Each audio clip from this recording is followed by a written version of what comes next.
Rahul Mankoottam MLA ഒരു ചുക്കും ചെയ്യാൻ പോകുന്നില്ല.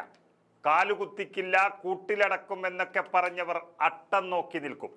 ഓണം കഴിഞ്ഞ് പാലക്കാട് മണ്ഡലത്തിൽ എത്തുമെന്നുള്ള വാർത്തകൾ വന്നിരുന്നുവെങ്കിലും ഓണത്തിന് മുൻപേ തന്നെ പാലക്കാട് വരികയും ചെയ്യും, അവിടുത്തെ ജനങ്ങളോട് സംസാരിക്കുകയും ചെയ്യും മാങ്കൂട്ടം MLA എന്നാണ് ഇപ്പോൾ നമുക്ക് ലഭ്യമാകുന്ന വിവരം. മാധ്യമങ്ങളെല്ലാം രാഹുലിൻ്റെ വാർത്തകൾ മതിയാക്കി കഴിഞ്ഞു. പ്രമുഖ മാധ്യമങ്ങൾ രാഹുൽ മാങ്കൂട്ടം എന്ന് കേൾക്കുമ്പോൾ തന്നെ ആ വാർത്ത കൊടുക്കാൻ തയ്യാറാകുന്നില്ല എന്നാണ് തോന്നുന്നത്. എന്നാൽ കേരളത്തിലെ ഏറ്റവും വലിയ മാധ്യമമായ റിപ്പോർട്ടർ TV മാത്രം ഇപ്പോഴും ആ വാർത്ത നൽകിക്കൊണ്ടേയിരിക്കുന്നു. CJP കൂട്ടുകെട്ടിന് പിന്തുണ നൽകുന്ന റിപ്പോർട്ടർ TV പരാതി പറയുന്നു എന്ന് ആ TV മാത്രം പറഞ്ഞ 2-3 പേരുണ്ടെങ്കിൽ അവർക്ക് പോലും ഇപ്പോൾ ഈ കേസിൽ താല്പര്യമില്ലാതെയായിരിക്കുന്നു. അതോടെ തിരിഞ്ഞോടാനുള്ള സ്ഥലം കണ്ടുവെക്കുകയാണ് DYFIയും BJPയും എന്ന് പറയേണ്ടി വരും. കോൺഗ്രസുകാർ പുറത്താക്കി എന്ന ധൈര്യത്തിൽ ആർക്കും വേണ്ടാത്ത മാങ്കൂട്ടം MLAയെ പാലക്കാട്ട് വന്നാൽ തല്ലിയോടിക്കാമെന്നാണ് CPM BJP കൂട്ടുകെട്ടായ CJP കരുതിയിരുന്നത്. എന്നാൽ മാങ്കൂട്ടം ആവശ്യപ്പെടുന്നത് പോലീസ് സംരക്ഷണമാണ്. വീട്ടിൽ നിന്നിറങ്ങുന്നത് മുതൽ തൻ്റെ മണ്ഡലത്തിൽ ജനങ്ങളെ കാണുന്നതടക്കമുള്ള കാര്യങ്ങളിൽ എല്ലാം സുരക്ഷാ ചുമതലയും പോലീസിനായിരിക്കും.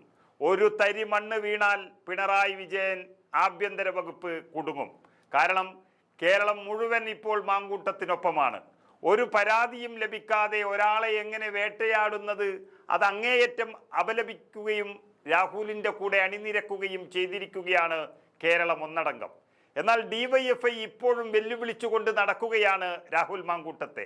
മുഖ്യമന്ത്രി തന്നെ കാലിടറി നിൽക്കുന്ന ഒരു കേസാണിതെന്ന് അവർക്ക് വലിയ സഖാക്കൾ പറഞ്ഞു കൊടുക്കുന്നുണ്ടെങ്കിലും ആദ്യം തന്നെ വെല്ലുവിളിച്ചു പോയി അതിൽ തുടരുകയാണ് DYFI. ഇനിയത് മാറ്റിപ്പറയാൻ കഴിയില്ല, നാണക്കേടാകും. അങ്ങനെയാണ് ഈ വെല്ലുവിളി തുടരുന്നത്. എന്നാൽ ഒരു കാര്യം ഉറപ്പിച്ചോളൂ, ഈ DYFI ഒന്നും രാഹുലിനെ ഒരു ചുക്കും ചെയ്യാൻ പോകുന്നില്ല. പരാതിയും കേസുമുള്ള ഒരാൾക്കെതിരെ തന്നെ ആക്രമണം നടത്താനുള്ള അവകാശവും നിയമമൊന്നും ഈ രാജ്യത്തില്ല. പിന്നെ ക്രിമിനൽ കുറ്റമാണ് അവർക്കെതിരെ വരാൻ പോകുന്നത് എന്നിരിക്കെ ഒരു പരാതി പോലുമില്ലാത്ത ഒരു ജനപ്രതിനിധിക്കെതിരെ എന്തിൻ്റെ അടിസ്ഥാനത്തിലാണ് സമരം നടത്തിയത് എന്നും എല്ലാത്തിനെയും പിടിച്ചകത്തിടണമെന്നും കോടതി പറഞ്ഞാൽ പിണറായി വിജയൻ അവിടെയും തല താഴ്ത്തി നിൽക്കേണ്ടി വരും. ഇപ്പോൾ തന്നെ സമരവും പ്രതിഷേധവും എല്ലാം മറന്ന് ഭരണത്തിൻ്റെ ആലസ്യത്തിൽ ഒരു പതിറ്റാണ്ടായി അഭിരമിച്ചു നടന്നിരുന്ന DYFIക്കാർക്ക് ഇപ്പോൾ ഭരണം പോകുമെന്ന് ഉറപ്പായപ്പോഴാണ് ഇങ്ങനെ സമരം ചെയ്യണമെന്ന് തന്നെ തോന്നിയത്. വേറെ ഒരു കാരണവും കിട്ടാതെ വന്നപ്പോഴാണ് മാങ്കൂട്ടത്തിനെ കയറി പിടിച്ചത്. പക്ഷേ അത് തൊട്ട് കൈപൊള്ളിയതുപോലെ ആയിട്ടുണ്ട് DYFI നേതൃത്വത്തിന്. അവനിപ്പോൾ പ്രതീക്ഷ വെക്കുന്നത് BJPയിലാണ്. പിണറായി വിജയന്റെ പോലീസ് രാഹുൽ മാങ്കൂട്ടത്തെ സംരക്ഷിക്കേണ്ടതിൻ്റെ ചുമതല ഏറ്റെടുക്കുന്നതോടെ MLAയെ തൊടാൻ DYFIക്കാകില്ല. വീമ്പിളക്കിയവർ വീട്ടിൽ കുത്തിയിരിക്കേണ്ട ഒരവസ്ഥ വന്നാൽ DYFIയുടെ അടിത്തറ തന്നെ ഇളക്കും. അതോടെ BJPയുടെ സഹായത്തോടെ ചില്ലറ പ്രതിഷേധം അത് നടത്താനാണ് സാധ്യത. അപ്പോഴും അതിൻ്റെ മുൻതൂക്കം BJPക്ക് മാത്രമേ ലഭിക്കുകയുള്ളൂ. DYFIക്ക് പോലീസ് സംരക്ഷണമാണ് പ്രശ്നമെങ്കിൽ BJPക്കുള്ള പ്രശ്നം രാഹുലിൻ്റെ 10 ഇരട്ടി വീര്യമുള്ള പീഡനവീരൻ തന്നെയാണ് പാലക്കാട്ടെ BJPയെ നയിക്കുന്നത് എന്നുള്ളതാണ്. പരാതി പോലും ഇല്ലാത്തൊരു കേസിൽ മാങ്കൂട്ടത്തെ തടയാൻ പോകുന്ന BJP കൃഷ്ണകുമാറിനൊപ്പമാണ് പോകുന്നത്. പരാതിയുള്ള കൃഷ്ണകുമാറിനെ എങ്ങനെ ഒപ്പം കൂട്ടുമെന്ന തലവേദനയിലാണ് അവർ ഇപ്പോഴുള്ളത്.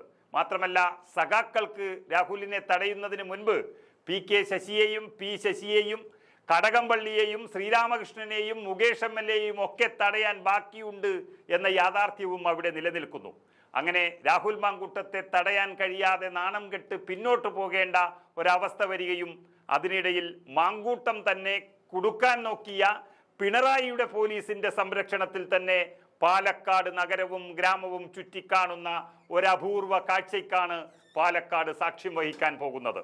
BJP CPM കൂട്ടുകെട്ടായ CJP പണ്ട് നീല ബാഗ് കമ്പനി തുടങ്ങിയതുപോലെ നാണം കെട്ടോടുന്നതും കേരളം കാണുമെന്നുറപ്പായി കഴിഞ്ഞു. അത് ഓണത്തിന് മുൻപ് തന്നെ നടക്കാനാണ് സാധ്യത.